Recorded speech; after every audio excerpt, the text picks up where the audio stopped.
Hi friends, so this video that today I am making is not on parenting or mental health, but it is something about my own life, my own thoughts that I want to share with you. And specifically I want to share with my followers because then it would help you understand me better, my content better, and it will help you also get a framework on why I am the way I am and why I am doing what I am doing. And especially in the last few days, when India is at war with Pakistan, a lot of things are going on. I have been thinking of putting out this video, sharing my own thoughts on what it means to me to be an Indian, to be, a nationalist or Deshbhakt as they call it. So let me go back 50 years ago. My father, I think most of you don't know about my history, but my father was a freedom fighter. His father which is my grandfather, was actually the union leader of all the mill workers union in Ahmedabad. That time Ahmedabad was a Manchester of Gujarat where there were lots of mills, and he was the union leader of the Majur Mahajan, which is a mill workers union. And he died at a very young age when my father was only 12 years old. And he left behind a pregnant wife and 4 kids, the eldest of whom was my father. So my father from the age of 12 actually was studying in the daytime, and at night he was working in the mills to support his family of 5 siblings and a widowed mother. And in spite of all of this, at the age of 16, my father went to jail for 2 years under the Quit India movement, making bombs to drive out the Britishers. And though he was a sole bread earning member of the family, he spent 2 years in the jail as a freedom fighter. So somewhere I think inside of me there has been always deep-rooted feelings of doing something for the country, doing something for India. But this was pretty much dormant. It never came out for many, many years. I grew up, I went to college, got married, and I moved to Japan in 2003 with 2 small kids. And it was my experiences in Japan that opened my eyes to what it means to actually have national pride, what it means to love your country. My experiences in Japan showed me how the Japanese people are so strong in their feelings about their national pride that I saw that in my everyday life. So in our building, every Sunday I would see families, just wearing those gloves, having tongs and cleaning up public places. No supervision, no big event. Just it was a regular part of their lives to go out as a family and clean up the streets. My son's babysitter and our house, a lady who used to come to clean our house, Kawato-san, I still remember. She used to come in a BMW Jeep. So in Japan, there's no shame in doing any kind of work. So though she used to come to clean my house, her husband was an engineer in the airlines, and she used to come in a BMW, and she would actually open up my dustbin, put her hands through it and segregate all the waste. I felt so ashamed of myself because back then in 2003, we had as Indians no concept of waste segregation, and I took it very lightly. I thought, okay, well, they tell us, but who wants to do it? But when I saw her opening my dustbin, going through every bit of garbage and separating out the plastic and the recyclable waste, I felt so embarrassed. And she did not do it to teach me a lesson. She did not even complain. She did not even tell me why she's doing it because I didn't do it. None of that. She just did it because she did not want her country to be polluted. So it was only from a sense of ownership towards her country. There are many, many other examples of my 5 years that I spent in Japan that taught me that what the love for your nation is. However, it still stayed there when I moved back to India with my 2 kids.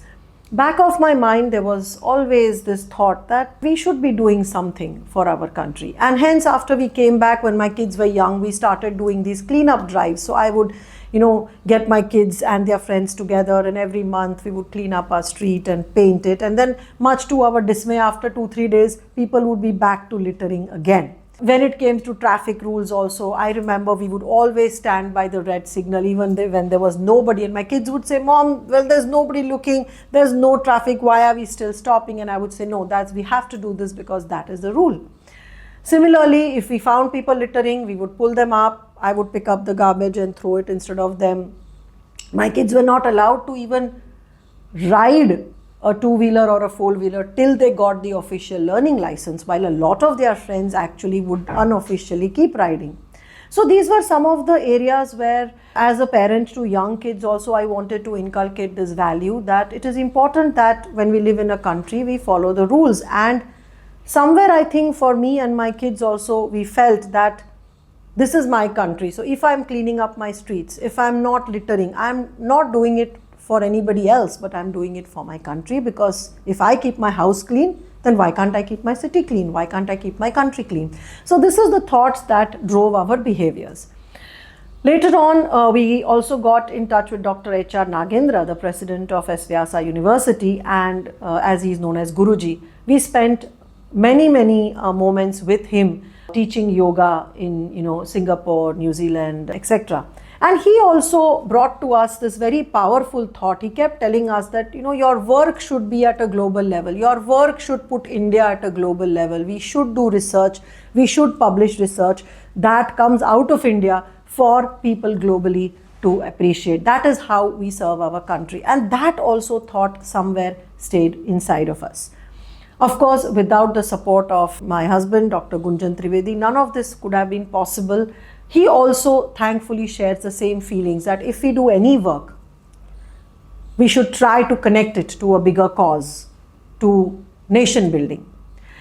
In 2024, we had the creators meet in Bharat Mandapam, organized or hosted by our Honorable Prime Minister Shri Narendra Modi ji. And in that creators meet, all the creators were given awards for different categories: travel, music, information, podcast, etc. But there was no category for mental health.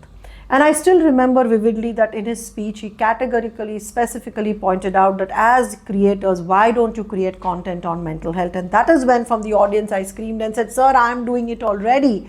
And he appreciated, for that. And he said, "Well, keep doing it. That's great." And that moment for me was a very powerful moment, because that made me realize that even what I'm doing in mental health can actually be connected to a bigger vision of nation building. And it is from that moment onwards that this thought took a very strong force, that whatever I do, how can I do it to benefit the country, to benefit the generation, and to help my country, India, move forward. Of course, parallelly, I have also been doing my PhD, and in all the research of my PhD, I found out how much India is lacking in the awareness about mental health, the interventions, the solutions, and the resources related to mental health. And hence, for us at Wellness Space, with me and my husband, Dr. Gunjan Trivedi, it almost became a mission that we want to do cutting edge work. We want to do work that stands India out in the globe in the area of mental health. Unfortunately, we felt very bad that most of the groundbreaking research in the area of mental health, like psychology, neuroscience, psychotherapy, comes from the Western world. And in India, there is very little research in this area. So we decided to start publishing, doing research and publishing papers. And I'm so happy and proud to say that today, just last week, our research paper on the psychometric ACE questionnaire, which we reformulated for in the Indian context, the first paper of its kind from India, got published in the Tier 1 journal, the Asian Journal of Psychiatry. Similarly, a few months ago also, the first paper of its kind from India on CPTSD and RTM as a process to manage it also got published in the European Journal of Trauma and Disassociation. Why am I telling this? It's not to blow our bugle, but it is just to say that in any work that we do, I really believe that if you connect it to a bigger cause, if you connect it to a bigger purpose, then it takes an energy of its own, it takes a form of its own, and then it drives you to do the work with much more conviction and dedication. So even in the area of mental health, we started thinking, well, what can we do to contribute to the nation, to the mental health of a whole new generation, to the mental health of parents. And this has always been the driving force now for everything that we do. Even the social media content that I create, I can tell you very honestly that I only create it with the intention that it builds awareness around positive parenting and mental health. Yes, the money may come, it may not come. It doesn't bother me, frankly. And that is why if you see on all my social media platforms, I do not do any paid promotions or collabs. I don't sell products, services, or anything like that. I only use my social media to build awareness and to give tools to people for their mental health or parenting solutions. So my thoughts in this are that any work that you do, even if you are selling sandwiches or you are doing an IT job, can you do it with 100% conviction? Can you do it with 100% honesty? Can you do simple things for your country, like just simply following the rules that have been laid out, not breaking the signal, not going on the wrong side, wearing a helmet, following your traffic rules, paying your taxes? These are all the different ways you can contribute to the economy, you can contribute to the country. So remember, patriotism, being a nationalist, does not just mean fighting wars on the battlefield or fighting wars on social media. I think if each one of us puts our head down and does the work that we have been trained to do with our honestly sincerity, with our 100% dedication, and try to link it to a bigger cause, then clearly it is going to help each one of us build our nation and make it the number one in the world.